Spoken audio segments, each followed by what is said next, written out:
What is up, everybody? Josie up here with you with my co-host, Anea Bogue. Yes, another edition of Rad Parenting episode. We're well over 20 now.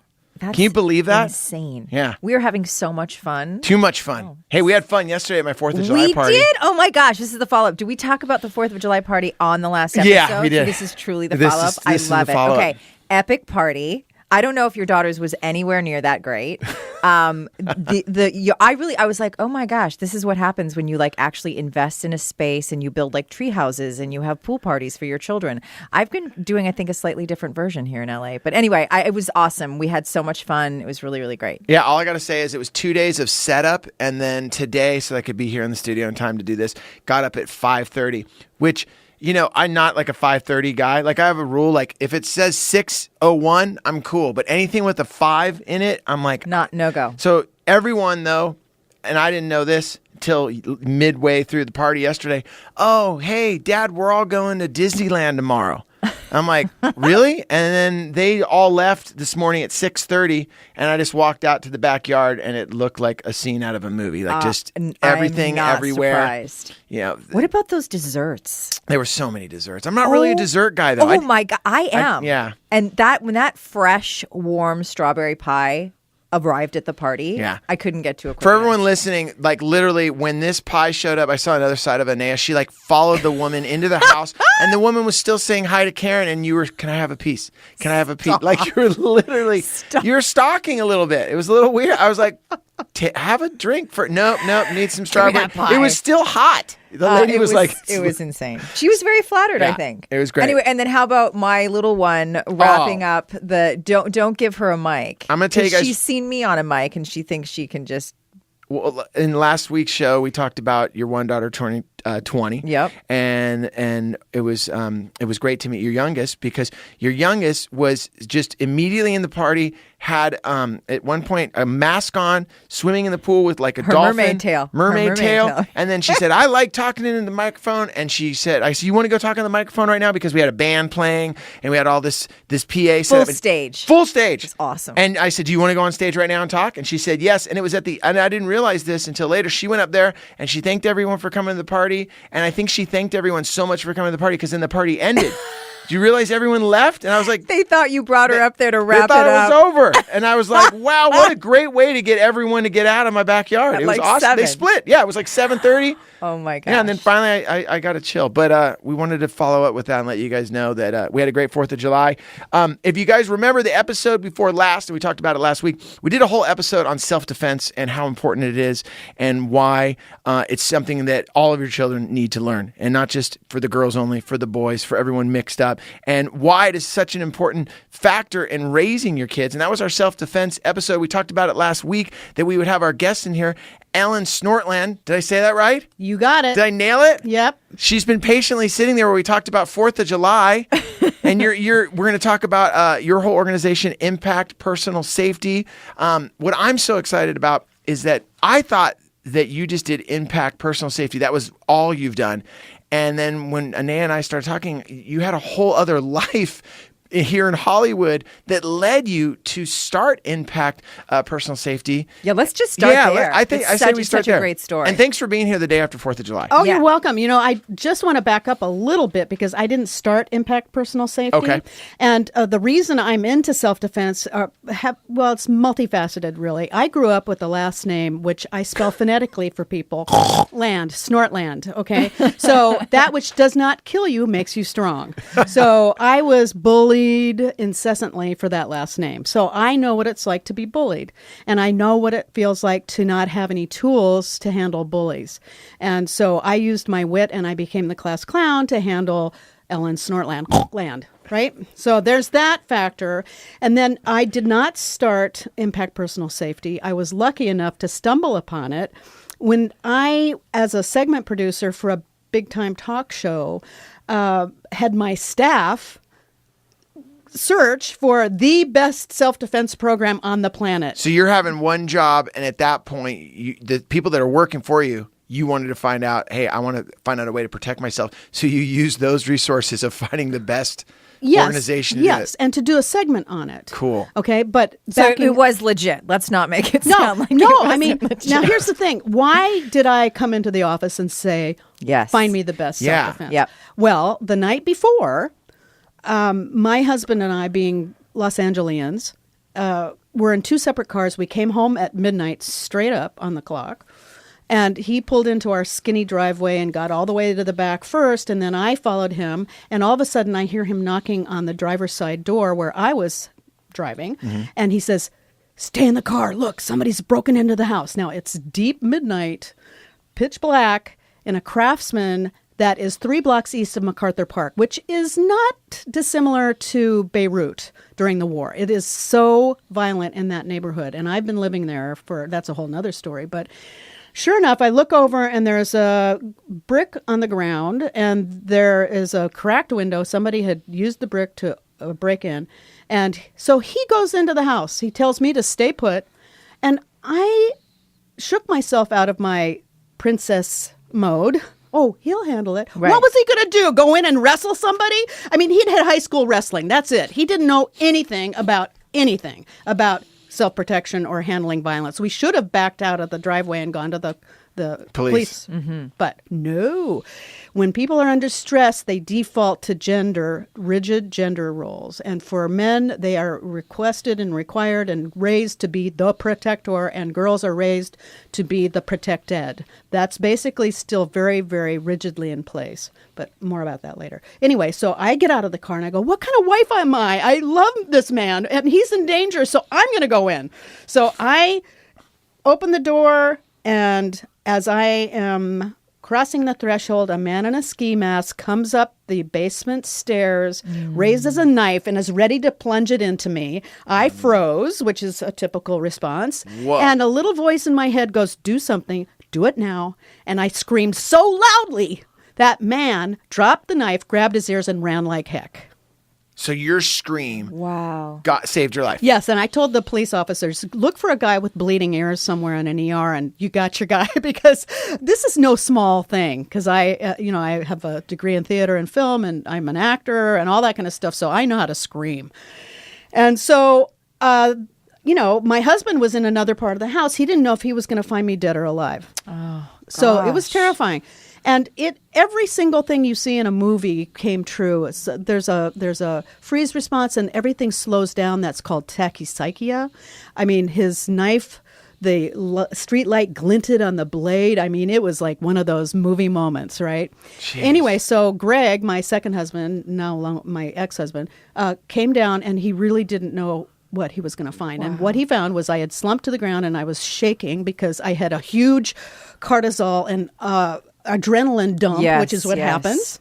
And it's all very scientific what happened. And I was like, shaking like a leaf for a good 15 minutes, and then sick to my stomach really, really badly.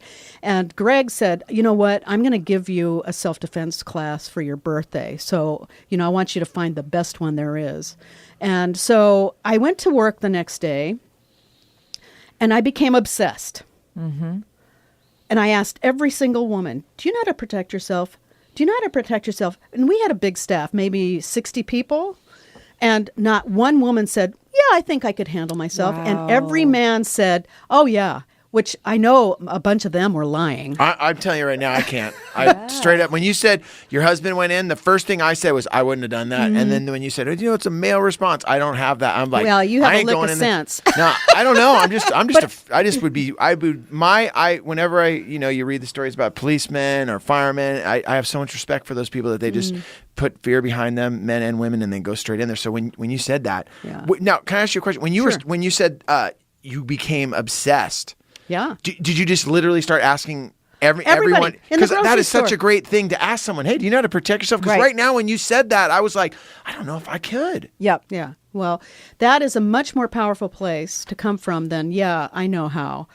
because that makes people do stupid things. That's right. And it clouds your judgment. And so there are men who get themselves in trouble and other people in trouble because they think they got it handled, and they don't. Or they think that they're supposed to step up and appear like they can, because that's what we socialize boys and men to do. That's right. And if you can't, fake it till you make it. Like act like you can, for fear that somebody's going to diminish you as, some weakling or whatever if you don't at least try. Right. Well, that's all ego-driven and driven by action movies and all sorts of notions of toxic masculinity, which is what I consider it to be. Yeah. It's like we're all just folks here, okay? I love that term. Well, it's not mine. Toxic masculinity. Right. Misrepresentation is an amazing movie.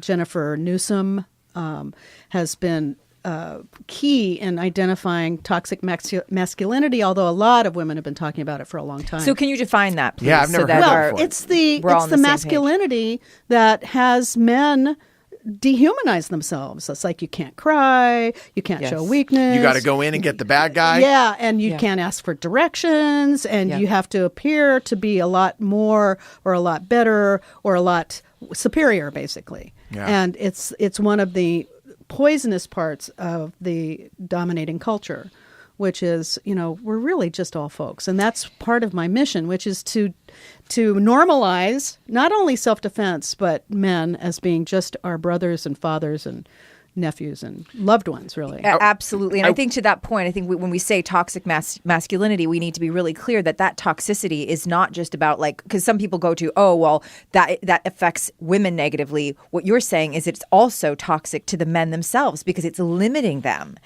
in so many ways. We're disabling their emotional selves just as one facet of that. Well, also, if you're afraid that you truly don't have the answer, and you were just using the term fake it till you make it. Right. I mean, if you're living, as we all know, man or woman, and you have to fake your true feelings of, I really don't know how to get there, but that's a terrible way to be living. So there's the toxicity in that, right? Right, yeah, for sure. I want to ask a question. So rewind, you start asking people at work, hey, do you know how to defend yourself? In the grocery store, everywhere. I mean, I'm like out there and just going, wow.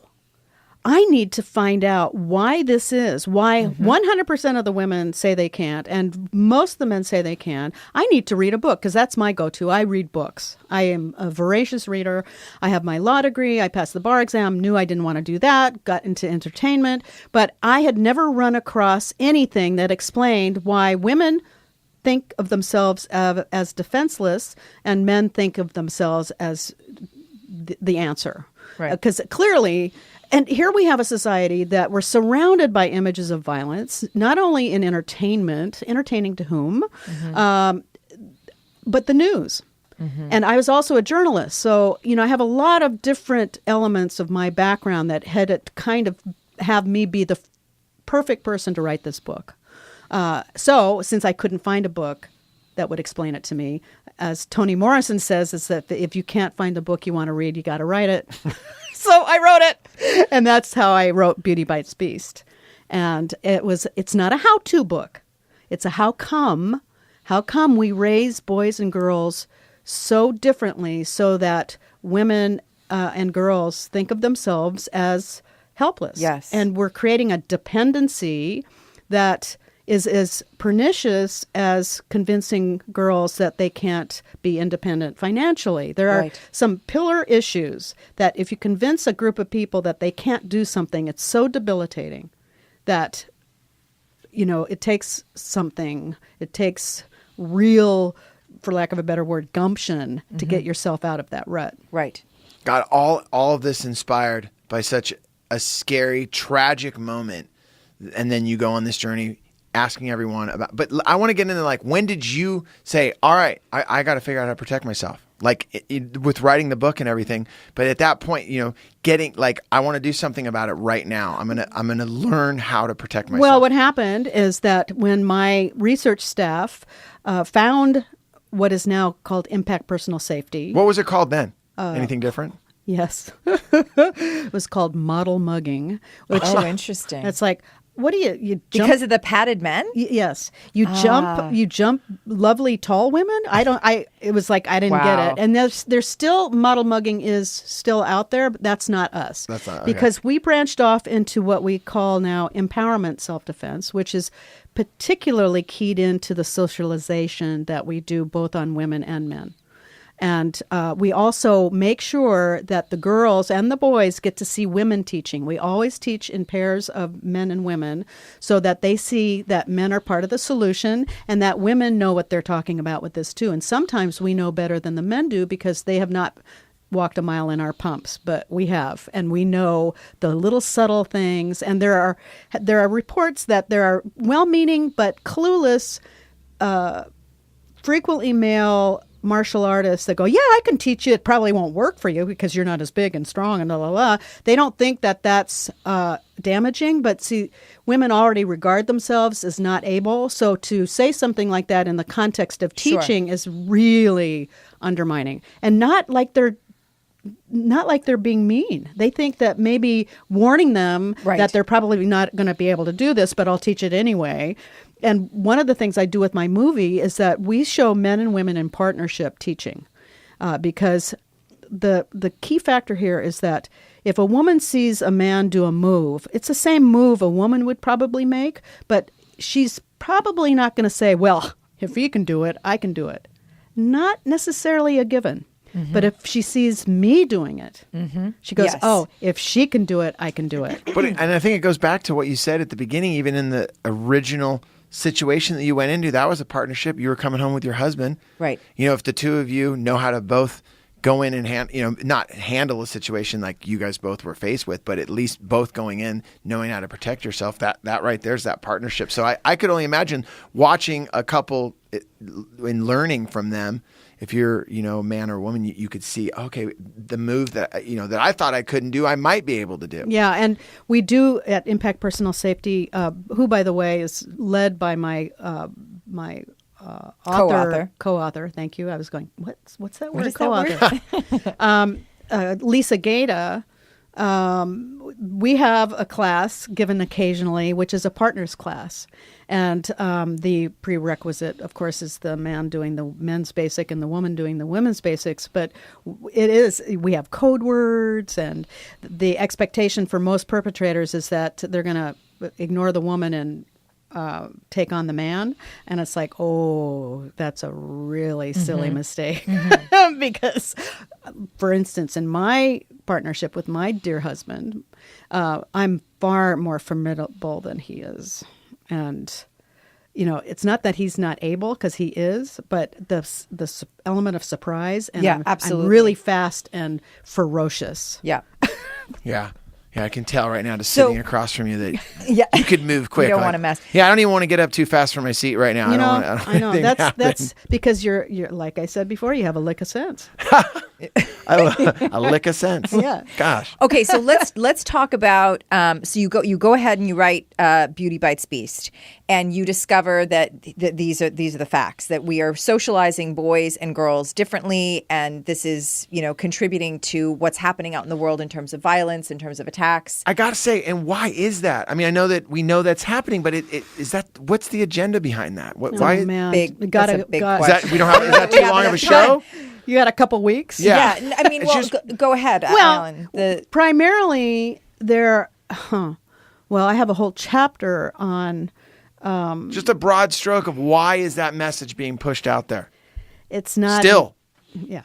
It's not an easy answer. Primarily, we have very male-centric religions where the primary image of the divine is a male. So... and very, very strict gender rules in the fundamentalist practices of all these religions. It's Christianity, Judaism, and Islam that put women in basically a second inferior, subservient position to men. Yeah. Right. And then that is, and this is, we talk about all the time how much this is perpetuated, being hidden in sort of the fabric of our culture and our not just religious traditions, but also how we teach in school. Just from the time we bring our babies home, as girls or as boys, and these sort of gender roles and behaviors that we attach to each. And then in fairy tales, when we perpetuate that idea of the damsel in distress, and then the prince has to come along to A, save her, B, make her happily ever after a possibility, and so on and so forth. So it's deep programming that we keep perpetuating. Yes, and it's not, most people attribute it to biology, and I don't think it is that. I think it is something else, and it's mostly answered when you're able and willing to be in an inquiry, which is, well, who benefits? Who benefits from this? The real answer is nobody, and certainly not society. I was just going to say. Yeah. But the interim benefit looks like it goes to the domination modality, which is like a whole nother subject and a whole bunch of a raft of other books, right? Mm-hmm. But Rianne Eisler is a brilliant writer, and she talks about getting back to partnership mode, which is true partnership is available, and we have hints of what that would look like in Canada and in the Scandinavian countries, where there's just not the rigid devotion to gender roles like we have reflected in most of our entertainment. I mean, women are pretty invisible when you look at it in Hollywood, and that's our major faucet, if you will, of entertainment and the storytelling that we see, which is women my age are certainly invisible. And, you know, I didn't just go out to the pasture one day when I turned 36. You know, it's like, I'm not going to my pasture. So there. So I love, and it's sort of tied to what we're talking about right now. I know from having had you come in regularly, we have Impact Personal Safety come in to do our Real Girl Empowerment camps.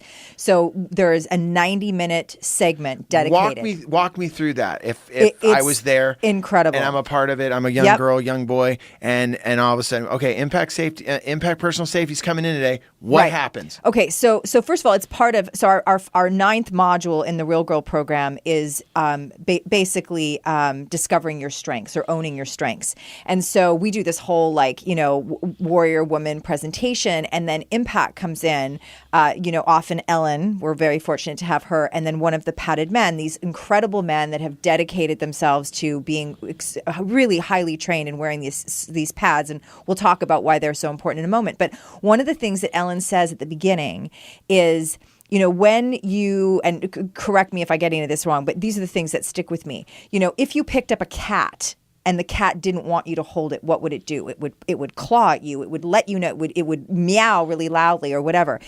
If a dog was encountered by another person or an animal or whatever, and that dog wanted to let you know you need to back off, what would the dog do? And they know right away, oh, well, it would growl. Would you ever stop and see, is this a boy dog or a girl dog, so that I can determine if I need to take this dog seriously or not? I love that. And the answer is absolutely not. And so, and it's so interesting and so complimentary, because we teach the girls that go through our program very early on that they have razor sharp instinct, that every female animal has razor sharp instincts, because if she couldn't tell when she was in danger or her babies were in danger, soon it would mean the end of her species. And so by the same token, there have been studies done that suggest that the human species is in some trouble, because we have so socialized girls and women to tamp down their instincts and not fiercely protect themselves and their babies, that we're actually collectively in jeopardy. Oh, yeah. And so, these little girls, responded this very quickly. So then Ellen begins with, I'm walking you through, just starting with using your voice to tell a potential, perpetrator. And this goes, you talked about bullying at the beginning of the segment. This is from everything from somebody comes up and is intimidating you with words to you actually feel, scared walking home from school one day. And so the first thing to do is to do your version of growling, which is this deep, no BS no, like saying the word no in a way that is not like some baby bird. And let me tell you, Joe, that at the beginning, and Ellen knows this firsthand, we've got girls that are like, no, like they can barely get it out. Some girls have said, I'm not comfortable yelling. And so you think about that now, parents out there, and when I think about with my own girls, if my daughter felt like that she was in danger and she couldn't give a deep, guttural, growling no, like back the heck off, I would be afraid for her safety. And the person on the other side of that would think, oh, this is a no-brainer. I've got this one, no problem. Yeah, she's not going to yell. Right. Feels uncomfortable yelling. We so socialize girls to think that saying no is being mean, is not being nice, that they don't even have it in them. They think that they're doing something wrong. Yeah, let me just insert here that goes for women too, in some ways even deeper than the girls, because by the time they reach majority, they've gotten what they've gotten by means of not strength, but by means of being super polite, super nice.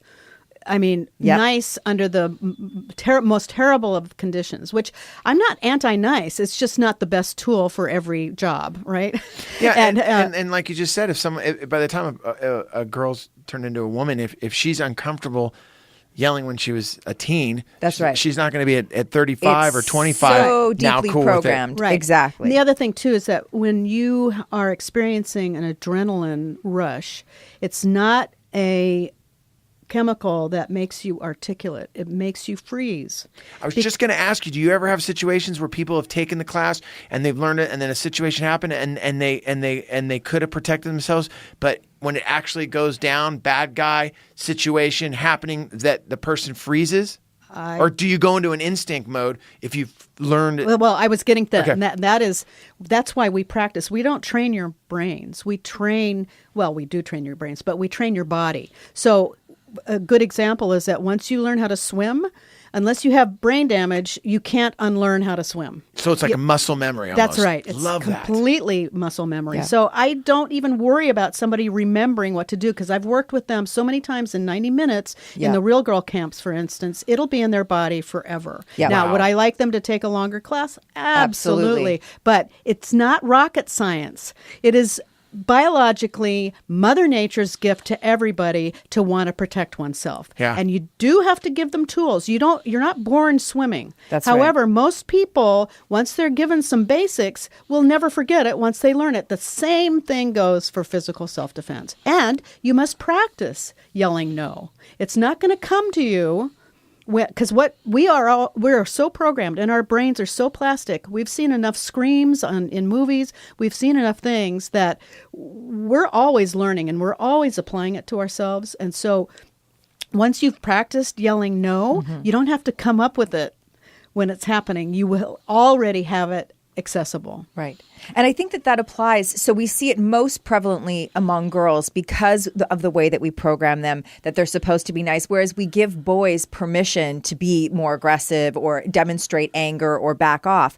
But even with, I think that it's so important that when those girls tap into that thing in their body and they're given overt permission to stand up for themselves, Ellen always says, what is the best fight? The best fight is no fight at all. Right. Which is exactly. And so then if the perpetrator is going to keep coming at you, now you're going to know what to do. And I think those kids, girls and boys, end up leaving these classes just knowing, oh my God, I can do that with my voice. I can do that with my body. And they carry themselves in a way that is going to tell whether it's a bully at school or an actual adult who wants to try to stuff them in a car. They're going to carry themselves in a way that bully or that perpetrator is going to be like, this isn't the one. No. Right, which is the other thing Well, we say to them. They don't want to fight. That perpetrator wants to be able to get away with it quickly and quietly. They don't want to go to jail. And if you've got a kid or an adult on your hands that's going to put up a fight and make a stink that's going to draw attention, they're going to move on to the next one. And that's the goal, right? So we want to get to the next one and the next one and the next one, so that it's a really stupid thing to attack other people, because this is a basic literacy piece that I think we have a human right to. Yeah. When you're, as a father of a daughter, when my daughter was super young, we enrolled her into karate, and it was great because it really gave her like an idea of just getting used to her body and moving around. And when you just mentioned the swimming thing, that you don't forget it. Even now, if her brother and her are messing around, or if I come at her from behind, I have to be careful because I can get an elbow to the face. Or she knows these moves. And I'm like, I literally have to remind myself. So when you said that reminded me that 90 minutes in your course can really change a kid's life with just 90 minutes with learning that muscle memory that'll be with them for the rest of their life. I got to ask you a question. Do you ever have, when you talk to parents, like maybe, I don't know if my daughter needs to learn that. She'll be okay. Do you encounter that? Yeah, and there are a lot of counterintuitive things to the work that I do. If I haven't done a survey on this, and I would say that a lot of times it's the fathers that will get their daughters into a class like this, even more so than women, because women don't know the power in their own bodies, and they have coped in other ways, culturally acceptable coping mechanisms, right? But the fathers know that other men and boys are just human beings. So they're not mystified by this kind of idea of superior maleness. They know that, a kick to the nether groin. Region. Yeah. I don't know what you can say here, but the gold mine. You can say nuts. Yep. Groin. So we have seen more fathers in some ways bring their girls. Now, that has changed because we've been doing this long enough that the women we trained 25 years ago are bringing their children to us. Yeah. And they know that's so important, and it changed their lives. While you've been doing this for 25 years, have you had a student that took that 90-minute class that a group of kids, and then 10 years down the line or 5 years down the line, you get, some sort of contact from them of, hey, I want to let you know, Ellen, that saved my life. I was in a situation. Oh, yeah, we have success stories like that all the time. I get success stories from people reading my book, Beauty Bites Beast, and say, if I had not read your book, I'd be dead right now. Yeah. Which, that's enough to keep me going forever. It's like, gosh, the ideas are so powerful. Man. And I just love the idea that you can make a difference in 90 minutes, because the first thing that I think of, and I know some dads and parents are like, oh my gosh, I'd love to enroll them in some sort of self-defense class. It's going to cost a lot of money. And it's going to be, or I can't have one more thing every Saturday for the next 6 and I months. get it. We talk about that a lot on the show. It's driving here, driving there, got this, got that. But this is so important. And what I do love about it is the 90-minute idea of learning something. Obviously, you want to do more. Right. Let me just clarify something. Impact Personal Safety itself does not offer 90-minute classes for kids. We do very it through fortunate for real girls. Real girls. Okay. But it is a tribute to the power of this because it's not rocket science. It doesn't take a lot, and it just takes some focused and really magnified learning to just get it. That's right. It's like ducks to water. There's nothing bizarre about any of it. Right. So for listeners out there right now, they're like, I'm in. I want to get the book. I want to enroll my daughter in Impact Personal Safety. How would they go about doing something like that? And are you all over the United States? Are you guys in certain cities? How could something like that happen? Okay, so we're part of a network of what we call adrenaline-based training. Okay. Explain that, because I've referenced that before. The adrenaline-based training is muscle memory. It's like the body really doesn't know the difference between real and rehearsal when it comes to a man grabbing you from behind. Your mind doesn't go, oh, well, this is just pretend. Your adrenaline spikes anyway.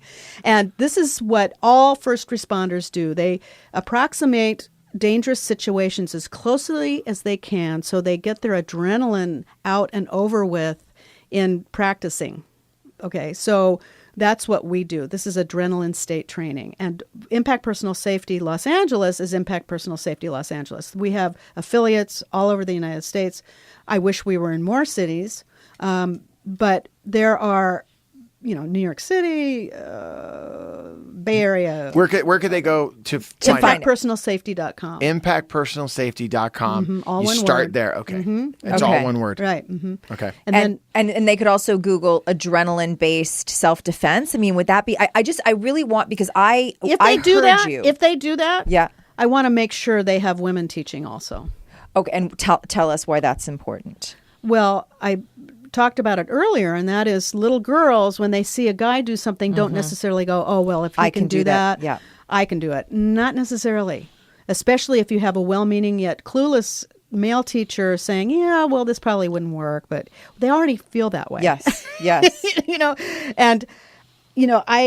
I just can't emphasize enough that most people don't have an open relationship with talking about the incidents they've already been through. So it's an area of our lives that we don't really talk about, we're not conversant about. So that's why I've been making a documentary called Beauty Bites Beast, because I want to alter the conversation that we have or actually don't have. It's really, really missing that we don't address what is somebody supposed to do during an attack. We talk about before, how to avoid it. We talk about what to do afterwards, but very rarely do we talk about here are some things you need to know and have practiced to save your life in the moment. So that's why I wrote Beauty Bites Beast in the first place. And now the documentary, which you're in the what is the exact? We're in the post-production phase. Post-production phase and entering film festivals, right? So that's just important in case there's anybody out there who, wants to get on board with that. Yeah. So then as a parent, because this is who we have parents listening, so they go to impactpersonalsafety.com. They want to look at, how do I do this for my son, my daughter? How does a mother or a father, get involved themselves? Because I also think that there's something really great in children seeing their parents. My daughter, when she took it, knew that I had already been through with my older daughter one of your classes, which I think was part of the I want to. If you're doing that, I want to be able to do that too. So what is the next step after that? So they find you, and then what should they plan? What's a good place to start that is going to feel manageable? Well, I always feel like parents should take our 3-hour introduction course first. Because then they're not freaking out about, I don't know what they're going to learn. La, la, la. They have a foundation. And you'll naturally want to share it with your kids. Right. So we have a 3-hour introductory course that's co-ed, so both the mom and dad can take it. And that's where I would start. Right. And those are really, really affordable and accessible. And I see people's lives change right before my eyes. They're different from the way they walked in and the way they walk out. And that's the 3-hour introductory course. And you can apply that tuition to a full-time, a full basics class. Which would be what length of commitment? 15 to 20 hours, depending on when that is. And we do a men's course once a year or once every other year. But men think, I don't need anything. I so much want to take it. I want to take it and then come back on the show and talk about what it was the like. Impact on I want to do it with. life. I want to do it. I want my wife and I to do it. It would be great. We would. I think.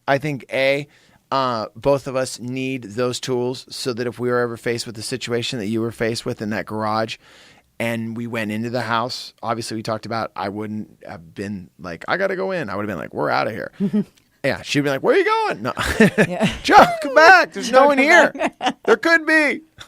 But I love the idea that, because I know right now some couples that are listening, are that would be actually something for the both of you to do. You learn.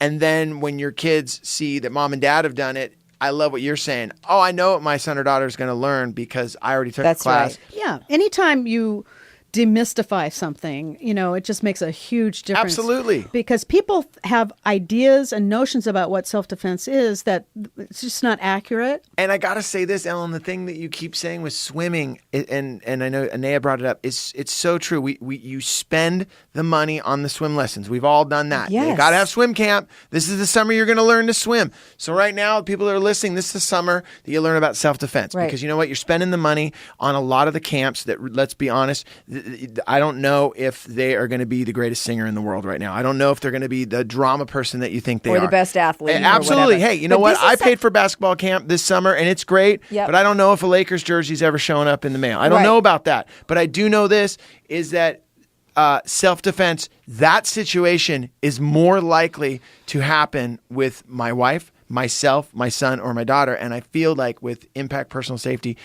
it's giving you a menu of, hey, check this out.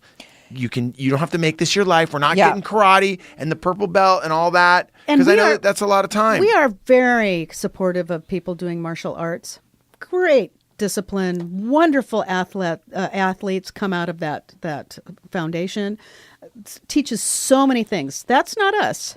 We're down and dirty, quick, street fighting, basically. You're the duct tape. You're the, when you go, hey, should we call the plumber? No, give me a roll of duct tape. Yeah. That's like, I need, and it's for me, I'm not like a fighter guy. So something like this, I really feel that could really be beneficial in our home. Yeah. Well, and I think the other thing is, in addition to the, like you were saying earlier about the adrenaline-based training, where that feeling of having somebody come up behind you and having, you know, that adrenaline rush, it's also, and I see this with the girls, the padded man actually has to demonstrate, and I think this, again, has something to do with the way that we socialize girls, they don't want to hit him until he can demonstrate, you're not actually going to hurt me. The reason I have this suit on, like, go ahead and kick me in the groin. I promise you it won't hurt me, because they are reluctant to do that. And the important piece of the padded man, not just in terms of the grabbing, knowing that adrenaline rush when you're being grabbed, but also what it feels like to throw a punch or to, you know, knee somebody or kick somebody, and know that you can, and that you'll survive it, and then you'll move on, and you'll, you know, have done something for yourself. It just affects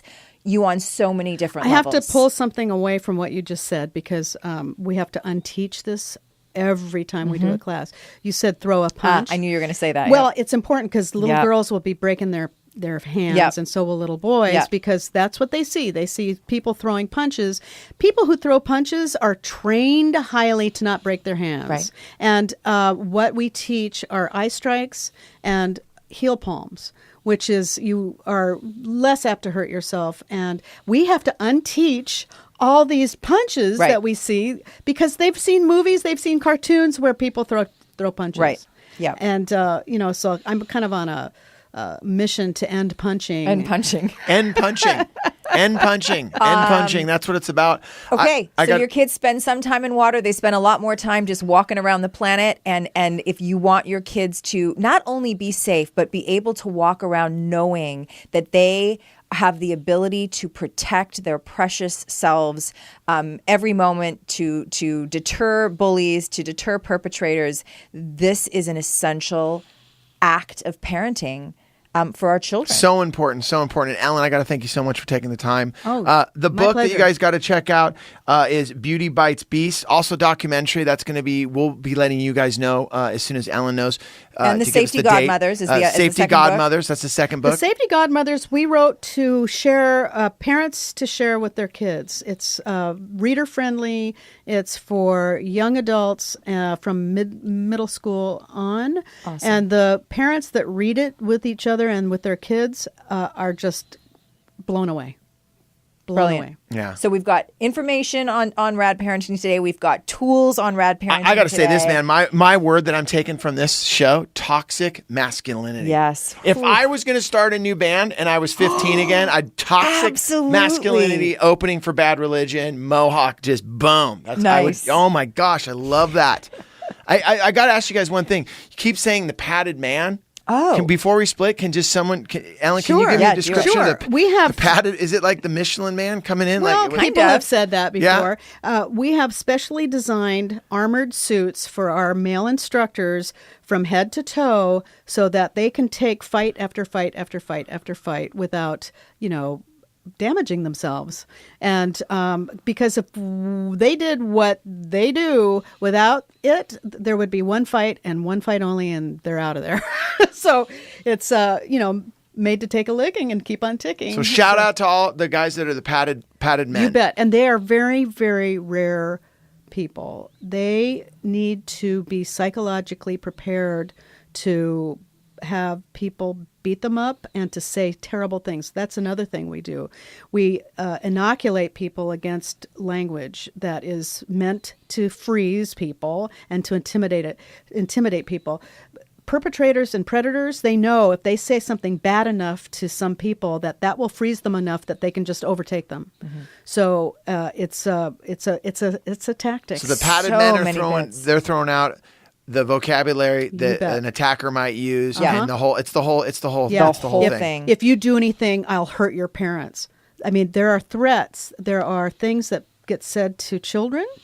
I will kill your dog if you do such and such. If you don't get in the car with me right now. uh-huh. And they know that will Yeah. shut the child down. Yeah, and therefore, absolutely. and in this class, Impact Personal Safety, you are going to learn hear those things, because it's not going to. And then Right. when it actually might happen, it's no longer practice. And to know that I've it's heard it. being used as a tool by the perpetrator to strip you of your power Yeah. and be able to overtake you. I mean, look, our listeners, to me, I feel like this is one of the most important gifts that we are Well, the reason I offering. wanted to have Ellen in here, I told you, was because the self-defense episode. Did Got so so many. Yeah, well. did so Yes. well. And Yeah. I love when we have a show that people really sink their teeth into. And then when she said, I can get Ellen to come in. I'm going to put you on the spot right now, Ellen. Could we give away your book on the show? bet. Can we do? And then you'll sign it? Oh, yeah. You'll sign it? Okay, so, course. hey, check it out. If you've listened to this show, all you got to do is this. You got to go to Rad Parenting Facebook page. You guys have been there a few times. Like our page. And then share this episode. And what we'll do is we will pick, just like we did for the Steve Caballero skateboard or the Jimmy from Pennywise record, we'll have a signed book from Ellen, Safety Godmothers. It's the brand new one. And then when the documentary comes out, Beast That Bites. No, Beauty Bites Beast. Okay. Beauty Bites Beast. Beast. Yep. The beast that bites. Yeah, The the beast beast is does gonna bite. stop biting 'cause Got his it. beauty's gonna the bite him. beauty's going to come in the padded suit and say some mean things. Yeah. But what I was going to say is you'll keep us posted when the documentary's out there so we Oh, can you can- send. you We'll can let our bet on listeners it. know. Okay. Excellent. And you'll come back to the show again and let us. Absolutely. I My appreciate you pleasure. so Thank you much coming so in much. and your journey from that moment in that garage to where you are now. As much as that was the scariest thing I could imagine anyone ever going through, I'm so grateful you did because you've made such a difference with so many people's lives. Thank you. It's amazing. Thank you. My pleasure. I couldn't do anything else. All right. I want to remind you guys, too, any questions, anything you have on your mind, hit us up at radparenting@gmail.com. And my name is Joe, And Anea Bow. and we're out of here. Late.